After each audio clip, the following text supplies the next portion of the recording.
akan percaya kepada Tuhan Yesus, mereka sebagai orang Kristen, orang percaya, bahkan melayani Tuhan, tetapi kok tampaknya hidupnya tuh gak pernah berubah-ubah, saudara. Hidupnya gitu-gitu aja. Lewat firman yang kita dengar sama-sama pada siang hari ini, saya mengajak Bapak Ibu Saudara kembali. Ayo kita belajar dari orang Majus bagaimana perjumpaan sejati dengan Tuhan itu membawa kita meninggalkan jalan kita yang lama, saudara, dan kita berjalan di dalam jalan yang baru, yaitu sesuai dengan kehendak Tuhan. Terlebih dalam beberapa hari yang tadi saya boleh sampaikan bahwa kita akan masuk di tahun yang baru. Masuk tahun yang baru, hidup kita juga harus berubah. Karena pengkhotbah katakan di bawah kolong langit ini tidak ada sesuatu hal yang baru. Gak ada cerita, saudara, masuk tahun 2026 kata Tuhan biar ada variasi. Biasanya matahari terbit dari timur, mungkin tahun 2026 terbit dari tenggara, saudara. Gak ada. Gak ada yang namanya ketika kita masuk tahun 2026 yang tadinya lagi ada cicilan mobil, cicilan motor, masuk 2026 kembali ke nol, ya Pak, gitu. Gak ada, saudara. Tetap berjalan. Halo, amin, saudara. Yang masih ngutang harus bayar hutangnya. Amin, saudara. Amin. Segala sesuatu itu berjalan. Kita kembali akan bekerja. Tetapi tahun baru akan memiliki makna yang baru. Ketika saudara dan saya, kita memiliki jalan yang baru. Amin. Kita jalan di dalam kehendaknya Tuhan. Hidup kita itu harus berubah. Jadi kalau boleh memulai dengan pertanyaan sederhana bagi setiap kita, apakah perjumpaan kita dengan Tuhan Yesus sudah sungguh-sungguh mengubahkan arah hidup kita, atau kita masih berjalan di jalan yang sama seperti sebelumnya? Dan mari sama-sama kita belajar pada siang hari ini supaya kita sama-sama sungguh diberkati dan hidup kita berubah. Amin, saudara. Yang siap diberkati dan mau hidupnya berubah boleh lambaikan tangannya, saudara. Boleh kita berikan tepuk tangan yang luar biasa buat Tuhan Yesus. Kita akan belajar sama-sama, saudara. Yang pertama, perjumpaan dengan Kristus akan membuka mata rohani. Matius 2 ayat yang ke-10 sampai dengan 11. Silakan, Pak. Ketika mereka melihat bintang itu, sangat bersukacitalah mereka. Maka masuklah mereka ke dalam rumah itu dan melihat anak itu bersama Maria, ibunya. Lalu sujud menyembah dia. Mereka pun membuka tempat harta bendanya dan mempersembahkan persembahan kepadanya, yaitu emas, kemenyan, dan mur. Amin. Yang pertama kita belajar gini, bahwa perjumpaan sejati dengan Kristus membuat kita melihat hidup dengan perspektif yang baru, saudara. Orang-orang Majus, mereka memulai perjalanan dengan pencarian yang sungguh-sungguh. Hanya dengan satu tanda, yaitu apa, saudara? Tanda bintang. Mereka tinggalkan kenyamanan mereka dari negeri asal mereka, menempuh perjalanan yang sulit, yang berat, lewat padang gurun, tinggalkan kenyamanan mereka, korbankan waktu mereka, menempuh perjalanan yang sangat panjang. Dan akhirnya ketika mereka berjumpa dengan Yesus, kita mencatat bahwa apa? Sangat bersukacitalah mereka. Mereka tidak berkeluh kesah, mereka tidak komplain, mereka tidak marah untuk perjalanan mereka yang begitu berat, yang begitu sulit. Tetapi Alkitab katakan apa? Sangat bersukacitalah mereka. Saya yakin bahwa sukacita mereka alami bukanlah hanya sukacita biasa, tetapi sukacita yang sejati, karena mereka sudah menemukan kebenaran yang sejati. Berjumpa dengan Yesus adalah Raja di atas segala raja. Itu ibaratnya ketika saudara, ibaratnya mati lampu, saudara di rumah berjam-jam, saudara mau nyari barang segala macam. Sulit, karena apa? Gelap, mati lampu. Ini PLN gimana sih? Udah berjam-jam udah mati lampu. Tiba-tiba lampunya cereng gitu. Semuanya menjadi nyata, semuanya terlihat, saudara. Segala sesuatu yang tadinya tidak kelihatan, segala sesuatu yang tadinya tidak terlihat, sekarang jelas, saudara. Karena apa? Sudah menyala, sudah terang. Artinya sama, orang yang berjumpa dengan Tuhan Yesus juga akan mengalami apa? Mata rohani kita itu akan dibukakan. Kita akan apa? Menjadi orang yang peka terhadap dosa. Kita menjadi orang yang peka terhadap kebenaran. Menjadi orang yang peka terhadap apa, saudara? Kehendak Tuhan. Hal-hal yang dulu kita anggap biasa, ketika kita melakukan itu yang adalah dosa, yang kita berpikir biasa aja kok. Tetapi sekarang, saudara, kita mengalami apa? Kegelisahan rohani. Wah, ini gak bisa, ini salah, ini gak benar, ini dosa. Karena apa? Mata kita itu sudah terbuka. Saya baru tadi pagi dalam perjalanan ke Harapan Indah, saudara, pelayanan di sana pagi-pagi, tiba-tiba saya lihat ada video. Kejadian itu di Manado. Lagi Natal, biasa kan ada open house ya, saudara. Orang datang berjumpa. Cuma masalahnya di depan sambil Natal makan kue kering, di depan itu bir, ya kan, saudara, cap tikus, ya kan. Momen Natal, tetapi yang ada malah mabuk-mabukan. Tidak hanya mabuk-mabukan, tiba-tiba ada yang datang diserang pakai senjata. Wah, ini gimana saudara? Natal yang harusnya penuh dengan damai, tidak hanya sekedar mabuk-mabukan, malah ada berantem. Udah gitu ada yang terluka. Mungkin ketika kita hidup di dalam dunia, saudara, hal itu biasa aja Pak. Memang kalau Desember biasa kayak gitu. Tetapi orang yang mengalami perjumpaan secara pribadi sama Tuhan, mata rohaninya itu terbuka. Gak bisa lagi seperti itu, harus berubah. Gak bisa lagi seperti itu salah. Ada amin saudara? Amin. Karena memiliki sebuah perspektif yang baru. Maka dari itu saya mengajak Bapak Ibu, setiap kita jemaat Tuhan di tempat ini, ketika kita masuk terlebih di tahun yang baru, ayo kita semakin rajin memelihara perjumpaan pribadi kita dengan Tuhan. Lewat apa? Lewat doa, lewat ibadah, lewat dengan firman Tuhan. Karena perjumpaan yang hidup, tanpa perjumpaan yang hidup, iman kita itu hanya menjadi sebuah rutinitas saja. Jadi gak heran orang pergi ke gereja merayakan Natal, pulang masih tetap mabok-mabokan. Orang pergi melayani, pulang masih tetap melakukan dosa. Karena bagi dia itu biasa saja. Tetapi ketika matanya terbuka, hatinya itu ada sebuah kegelisahan rohani. Dia tahu ini salah, saya harus berubah, saya harus bertobat. Orang yang mengalami perjumpaan pribadi sama Tuhan, sebuah perjumpaan yang hidup, akan mengubahkan kehidupannya, saudara. Saya doa setiap kita di tempat ini kita sungguh-sungguh berubah. Amin saudara. Amin. Itu yang pertama. Yang kedua, perjumpaan dengan Kristus akan menghasilkan ketaatan. Matius 2 ayatnya yang ke-12. Ya, silakan. Dan kami diperingatkan dalam mimpi, supaya jangan kembali kepada Herodes. Maka pulanglah mereka ke negerinya melalui jalan lain. Amin. Yang kedua kita belajar gini, hati yang telah disentuh Tuhan akan lebih taat daripada sekedar tahu. Orang-orang Majus ini kan mereka dikasih tahu lewat mimpi, jangan pulang kembali kepada Herodes. Padahal sebenarnya ketika mereka berjumpa dengan Herodes, pesan Herodes jelas bagi mereka. Kalau kalian sudah menemukan anak itu, pulang kasih tahu ke saya. Jangan lupa saudara, mereka ini adalah tamu, orang dari negeri yang jauh. Mereka datang ke Yerusalem, datang ke Bethlehem. Ini kekuasaan siapa? Saudara Herodes. Jadi kalau Herodes bilang kalau kalian sudah ketemu anak itu, pulang kasih tahu ke saya, itu hukumnya apa? Wajib, kudu, mesti harus dilakukan. Kalau mereka menolak itu namanya melawan perintah raja. Ada konsekuensinya, bisa ditangkap, bahkan mungkin nyawa taruhannya, saudara. Nah, berbicara tentang Herodes itu melambangkan apa? Ya, kekuasaan dunia. Herodes itu melambangkan apa, saudara? Tipu daya. Bahkan apa? Ancaman terhadap rencana Allah.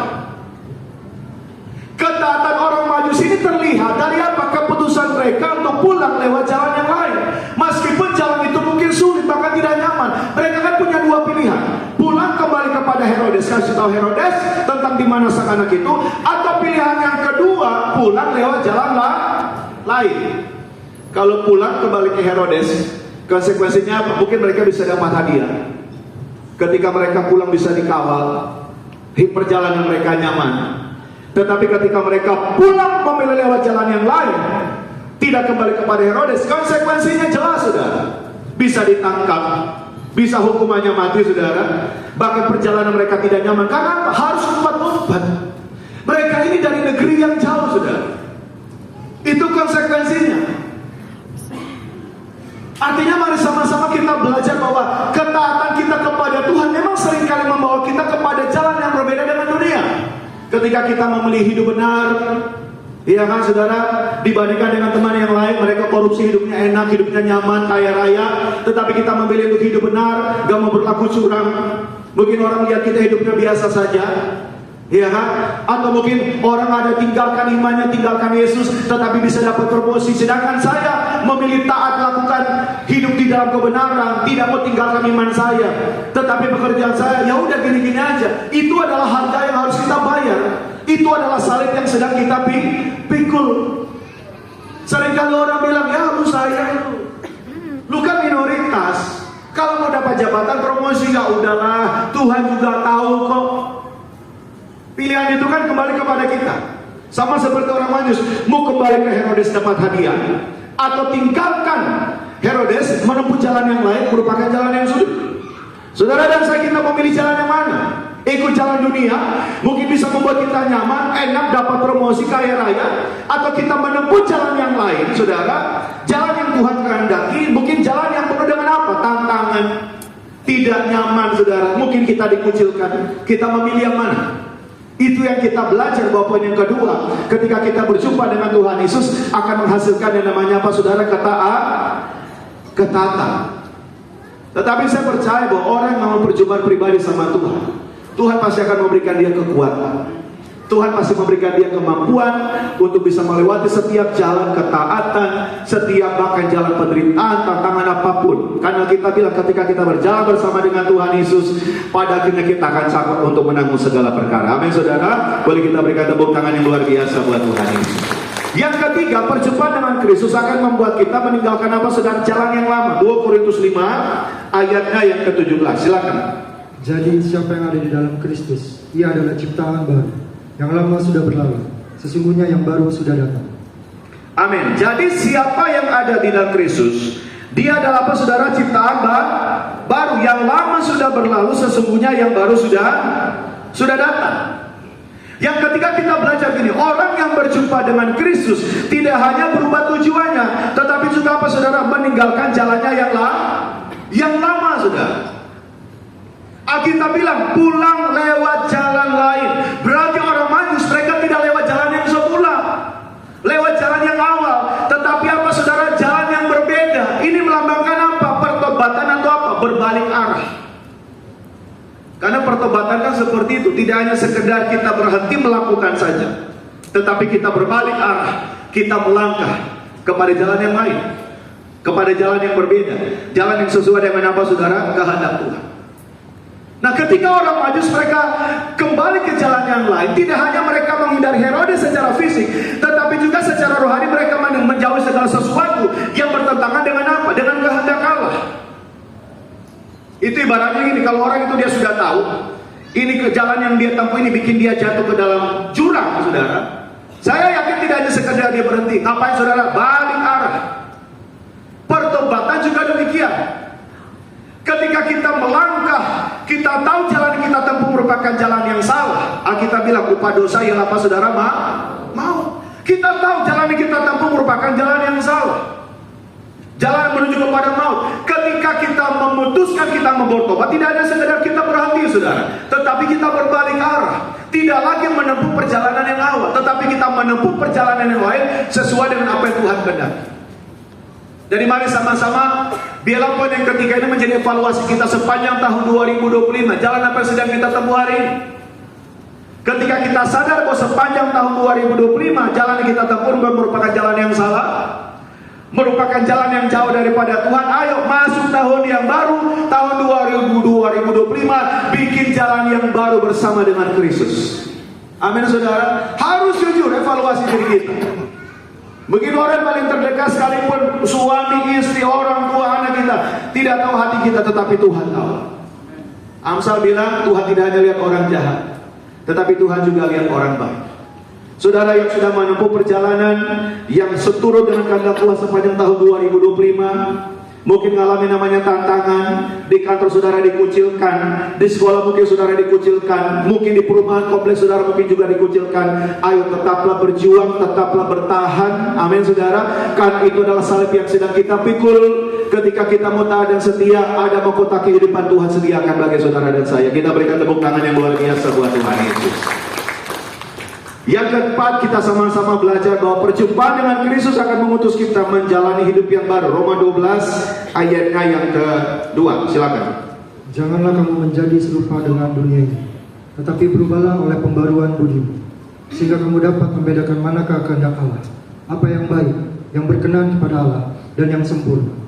Amin. Janganlah kamu menjadi serupa dengan dunia ini, tetapi berubahlah oleh apa, saudara? Pembaruan budimu. Yang keempat, kita belajar bahwa jalan baru adalah panggilan untuk hidup yang apa? Memuliakan Tuhan.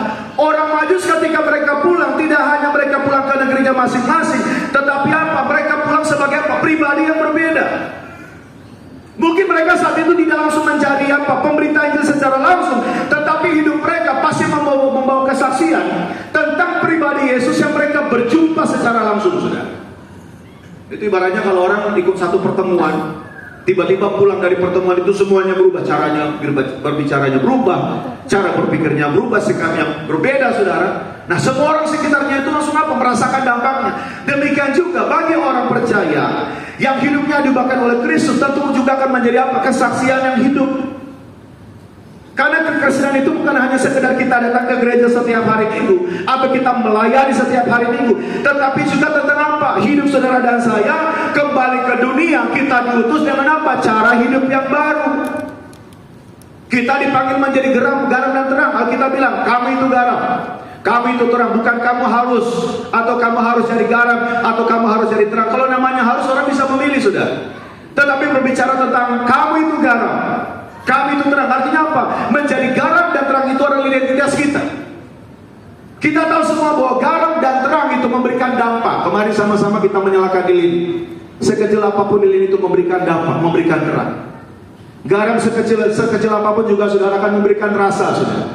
Artinya hidup saudara dan saya dimanapun kita berada juga harus memberikan dampak.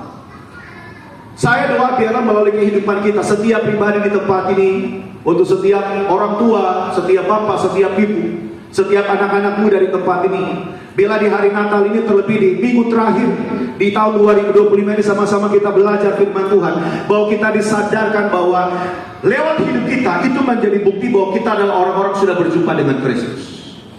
Terlebih kita yang sudah lama, sejak kita lahir sekalipun sudah haleluya, haleluya, haleluya. Yang lahirnya bukan oeng, tapi haleluya, haleluya, haleluya.